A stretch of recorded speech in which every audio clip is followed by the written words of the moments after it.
কলেজটিলা পাল nursing home সংলগ্ন এলাকা থেকে উদ্ধার এক অজ্ঞাত পরিচিত যুবকের মৃতদেহ। মঙ্গলবার দুপুরে পথ চলতি মানুষ লক্ষ্য করে রাস্তার পাশে এক যুবক পড়ে রয়েছে। সাথে সাথে খবর দেওয়া হয় দমকল বাহিনীর কর্মীদের। দমকল বাহিনীর কর্মীরা ঘটনাস্থলে গিয়ে দেখতে পায় ওই যুবকের মৃত্যু হয়েছে। তখন দমকল বাহিনীর কর্মীরা পুলিশকে খবর দেয়।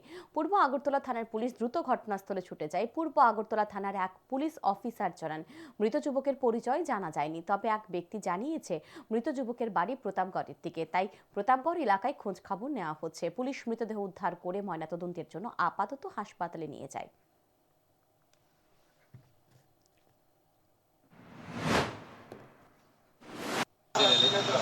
আচ্ছা, ফায়ার সার্ভিসের একটা খবর কইছে যে একটা ব্যক্তি এখানে রাস্তার পাশে অসুস্থ অবস্থা পড়ে আছে। তখন ফায়ার সার্ভিস আয়া দেখছে যে লোকটা হয়তো মারা গেছে। তাহলে আমরা খবর কইল। আমরা আয়া দেখলাম যে লোকটার কোনো আইডেন্টিফিকেশন নেই। সে বস্তা টোকায় বা মলটল টোকায় এরকম।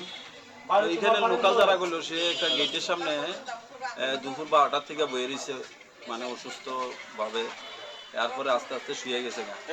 এখন আমরা দেখলাম যে সে মারা গেছে। তো এখনো তার আইডেন্টিফিকেশন হয়েছে না।